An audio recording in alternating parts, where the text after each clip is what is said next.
அழகே அழகில் நம்ம மலரும் மதியாட்டவே போல்டாக இருக்கணும்னு நினைக்கிறவங்க நம்ம வீடியோவை லைக் பண்ணிக்கோங்க. மதியம் சுரேஷும் சீக்கிரமாக ஒன்று சேரணும்னு நினைக்கிறவங்க நம்ம வீடியோவை சப்ஸ்கிரைப் பண்ணிவிட்டு கண்டினியூ பண்ணுங்கள். இல்லை எல்லோரும் தூங்கி எந்திரிச்சு உடனே மதியம் தூங்கி எந்திரிச்சு பார்க்குறாங்க. சுரேஷ் யூனிஃபார்ம் போட்டுக்கிட்டு டியூட்டிக்கு போக ரெடி ஆகிட்டுருக்காரு. ஆமாம், எங்கள் அம்மா அப்பா விருந்து கூப்பிட்டாங்களே, நீங்கள் என்ன யூனிஃபார்ம் போட்டு கிளம்பிட்டீங்க அப்படிங்கிறாங்க. அதுக்கு சுரேஷ், உங்கள் அம்மா அப்பா விருந்து கூப்பிட்டா நான் காலையிலேயே கிளம்பி போக முடியுமா? நான் போய் லஞ்ச் டைம் கரெக்டாக பர்மிஷன் கேட்டுட்டு வந்துடுறேன். நீங்களாம் முன்னாடி போங்க. அண்ணன் ஏதாவது வண்டி ஏற்பாடு பண்ண சொல்லிட்டு போகிறேன். நீங்கள் முன்னாடி போங்க, நான் வந்துடுறேன் அப்படிங்கிறாங்க. சரி அப்படிங்கிறாங்க. என்ன சத்தமே இல்லாமல் சொல்கிறேன், நான் தான் வரேன்னு சொல்லிட்டேன்ல அப்படிங்கிறாங்க. இல்லை ஓகேன்னு தான் சொன்னேன், காலையிலேயே வருவீங்களோன்னு எதிர்பார்த்தேன் அப்படின்னாங்க. இல்லை நேற்று தான் பார்த்தேன்ல, நான் லீவ் போட்டிருந்தேன், இன்றைக்கும் லீவ் போட்டால் முடியாதுல்ல, நான் போய் ஒர்க் பண்ணிவிட்டு சாப்பிட்ற டைமுக்கு நான் பெர்மிஷன் போட்டுட்டு வந்துடுறேன் அப்படிங்கிறாங்க. சரி ஓகே, நாங்கள்லாம் முன்னாடி போகிறோம், உங்கள் அம்மா அப்பாலாம் வர்றாங்களா அப்படின்னு சொல்லி மதி கேட்குறாங்க. அதுக்கு சுரேஷ் இல்லை நானும் கேட்கல, நைட்டு படுத்தாச்சு, இனிமேல் தான் வெளியில் போய் கேட்கணும் அப்படிங்கிறாங்க. ஓகே ஓகே அப்படின்ட்டு போயிடுறாங்க சுரேஷ் வெளியில். மதியும் கிளம்பி போகிறாங்க. மலர் இந்த மதி சுரேஷ்கெல்லாம் டிஃபன் ரெடி ஆயிடுச்சு, லஞ்ச் ரெடி ஆயிடுச்சு, இந்தா கொடுத்துரு அப்படின்னு சொல்கிறாங்க. அண்ணி லஞ்சுக்கு தான் நான் எங்கள் வீட்டுக்கு போகணும்ல அண்ணி அப்படின்னு சுரேஷ் சொன்னவும், ஆமாம் சுரேஷ், நான் எப்பவும் போல் பேக் பண்ணி வச்சுட்டேன். சரி பரவாயில்ல, நாங்கள் அதை காலையில் டிஃபனாக சாப்பிட்டுக்கிறோம் அப்படின்னு சொல்லிட்டு மலர் எடுத்து வச்சுட்டு, மதி நீ கிளம்பு மதி, வேணா டிஃபன் சாப்பிட்டு எல்லோரும் கிளம்பலாம், டிஃபன் சாப்பிட்டோடனே உங்கள் வீட்டுக்கு அப்படிங்கிறாங்க. அக்கா இருங்க, எல்லாம் வேலையை முடிச்சுட்டு சாரை கிளம்பிக்கலாம் அப்படின்னு சொல்லி மதியம் எல்லா வேலையும் ஹெல்ப் பண்ணிவிட்டு எல்லோரும் நீ போய் குளிச்சுட்டு எங்கள் வீட்டுக்கு போகிற கிளம்பலாம் அப்படிங்கிறாங்க. பாக்யராஜும் பேங்க் போயிட்டு, எப்போ நான் அங்கேருந்தே ஃபோன் பண்ணி சொல்கிறேன், எல்லோரும் வந்துடுங்க, நான் வண்டியில் அப்படியே மதியோட வீட்டுக்கு வந்துடுறேன் அப்படின்னு சொல்கிறாங்க. சரி ஓகே, நீ அம்மா அப்பா பாப்பா எல்லாத்தையும் கூட்டிகிட்டு வந்துடு அப்படின்னு சொல்லிட்டு பாக்யராஜும் கிளம்பி போயிடுறாரு. ராஜோட அப்பா தன்னோட மாப்பிள்ளையான தங்கராஜுக்கு ஃபோன் பண்ணுறாரு. மாப்பிள்ளை உங்களையும் வர சொல்லியிருக்காரா எங்களோட சின்ன சம்பந்தி, நீங்கள் வர்றீங்களாங்க மாப்பிள்ளை, நாங்கள் இனிமேல் தான் கிளம்பலான் இருக்கிறோம் அப்படிங்கிறாங்க. மாமா பரவாயில்லைங்க மாமா, நீங்களாவது ஃபோன் பண்ணியிருக்கீங்க, இந்த சுரேஷ் மாப்பிள்ளை இப்போல்லாம் வர வர நமக்கு ஃபோனே பண்ணுறதில்ல மாமா. ஆமாம் மாமா, எங்கிட்ட வேலை செய்கிறவர், அப்புறம் நான் தான் கல்யாணம் பண்ணி வச்சேன், பொண்ணுக்கு விருந்துங்கிற உடனே கூப்பிட்டு தான் மாமா சொல்லியிருக்காரு, வரோம் ரேவதி கூட்டிகிட்டு வரோம், நீங்கள் கிளம்பி போங்க மாமா, வந்துடுறோம் அப்படிங்கிறாங்க. சரின்னு சொல்லிவிட்டு இவங்களும் கிளம்பி மதியோட வீட்டுக்கு போகிறாங்க. போய் அங்கே இறங்கின உடனே மதியோட அத்தையும் மாமாவும் மதியோட வீட்டை பாட்டு, வீடெல்லாம் நல்லா தான் இருக்குது, வீடெல்லாம் பெருசாக தான் இருக்குது, ஆனால் வீட்டோட சைஸுக்கு எதுவும் நகை தான் போட்டு அனுப்பலையே அப்படிங்கிறாங்க. அப்போது நம்ம மதி இருந்துக்கிட்டு, எல்லா நகையும் நீங்கள் டக்குன்னு காலையில் கல்யாணம் இப்போ தாலி கட்டுன்னு சொன்னால் யார் வீட்டில் தான் நகை போட்டு அனுப்ப முடியும், நீங்கள் அப்படி அனுப்ப முடியுமாங்க அத்தை அப்படிங்கிறாங்க. மலர் மதி சத்தம் போடாத, வெயிட் பண்ணு அப்படிங்கிறாங்க. அதுக்குள்ளே மதியோட அம்மா அப்பா சம்மந்தி இல்லைங்க சம்மந்தி, நாங்கள் மதிக்கெல்லாம் பண்ணி வச்சுருக்கோம், அதெல்லாம் கொஞ்சம் பேங்க்கில் அப்படி இப்படின்னு இருக்குங்க சம்மந்தி, நாங்கள் ஏதாவது அடுத்த ஃபங்க்ஷனுக்குள்ளே ரெடி பண்ணி மதிக்கு கொடுத்துட்றோம் அப்படிங்கிறாங்க. கொடுத்தா சரி அப்படிங்கிறாங்க. கரெக்டாக தங்கராஜு உள்ளே வந்துடுறாங்க. என்ன அத்தை மாமா, என்ன சம்மந்தி வீட்டுக்கூட பேசிகிட்டு இருக்கீங்களா அப்படிங்கிறாங்க. இல்லை மாப்பிள்ளை, வீடெல்லாம் ஜம்முன்னு கட்டியிருக்காங்க அப்படின்னு சொல்லிட்டு இருந்த மாப்பிள்ளை அப்படிங்கிறாங்க. அத்தை வீடு என்ன ஜம்முன்னு, நான் பாதி காசு இன்னும் கடனில் கொடுத்துருந்தேனே, நான் மதியோட கல்யாணத்துக்காகத்தானே அந்த கடனே வேண்டான்னு சொல்லியெல்லாம் கொடுத்தேன் அப்படிங்கிறாங்க. அப்படியாங்க மாப்பிள்ளை, உங்ககிட்ட கடன் வாங்கி கட்டியிருந்தாரா, பார்த்தீங்களா, நான் கூட இவ்வளோ பெரிய வீடு கட்டியிருக்காரு, மதிக்கு எதுவும் நகையெல்லாம் போட காணமேன்னு இப்போ தான் மாப்பிள்ளை கேட்டுட்டு இருந்தேன் அப்படிங்கிறாங்க. அத்தை அப்புறம் எங்கிட்டே வேலை செஞ்சிட்ருக்காரு, நான் கடன் கொடுக்காமல் இருக்க முடியுமாங்க அத்தை அப்படிங்கிறாங்க.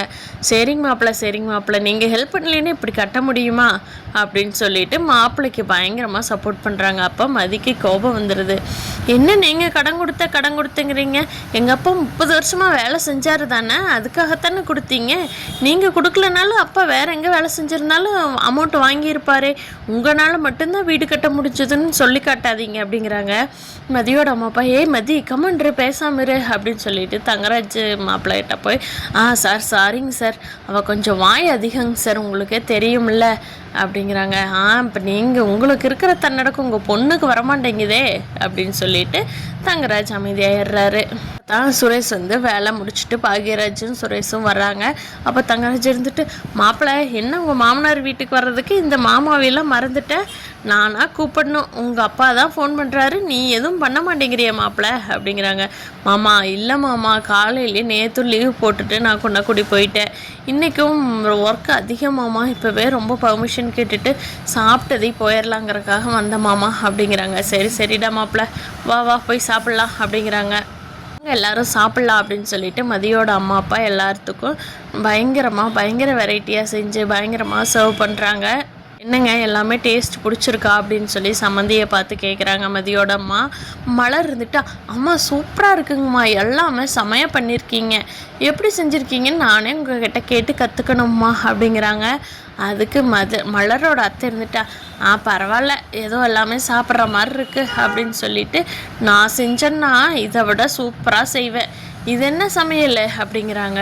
அப்போ ரேவதி இருந்துட்டு, ஏம்மா இப்படியே எல்லா தடவையும் நீ சொல்லிட்டு தான் இருக்கிற, ஒரே ஒரு நாள் செய்யுமா, நம்ம வீடே எல்லாம் உட்காந்து சாப்பிட்றோம், எப்படி தான் இருக்குதுன்னு பார்க்கலாம் அப்படிங்கிறாங்க.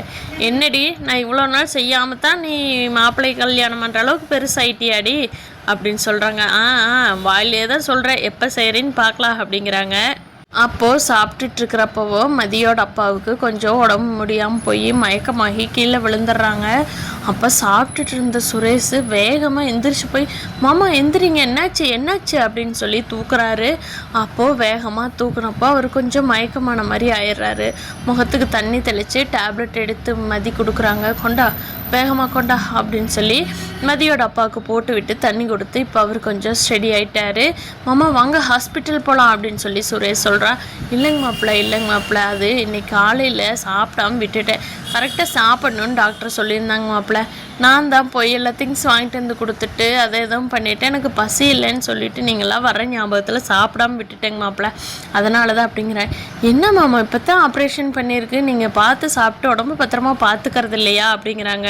இல்லை இப்போ நான் நார்மல் ஆகிட்டேன் அப்படிங்கிறாங்க. இதை பார்த்து மதிக்கு, பரவாயில்லையே நம்ம அப்பா மேலே கூட இவனுக்கு பாசம் இருக்கே, பரவாயில்ல சுரேஷ் அப்படின்னு சொல்லி மனசுக்குள்ளே நினச்சிட்டு அவங்க அப்பா பார்த்துட்டு வெளியில் எதுவும் பேசல மதி நிம்மதியாக சாப்பிட்டு கிளம்பி போயிடுறாங்க. ஆனால் மதியோட அத்தைக்கு மட்டும் அவ்வளோ பெஸ்ட்டாக அவங்களுக்கு ஃபீலே ஆக மாட்டேங்குது, எத்தனை வெரைட்டியாக பண்ணி போட்டாலும். தங்கராஜும் அதே தாளமாக அதே பண்ணாட்டாக தான் வந்து பேசிட்டு சாப்பிட்டுட்டு இருந்துட்டு போகிறாங்க. அதுக்கப்புறமாவது சுரேஷும் மதியும் கொஞ்சம் சீக்கிரமாக ஒன்று சேர்ந்தாங்கன்னா நல்லாயிருக்கும். நம்ம மலர் பாக்யராஜ் எல்லாருமே அவங்க அம்மா அப்பாட்ட, அம்மா டேஸ்ட்டு சூப்பராக இருந்ததுங்கம்மா, ஒரு நாள் வீட்டுக்கு வாங்க நீங்களும் சாப்பிட்டு வரலாம் அப்படிங்கிறாங்க. ஆனால் சம்மந்தி வீடு எதுவுமே பேசலை.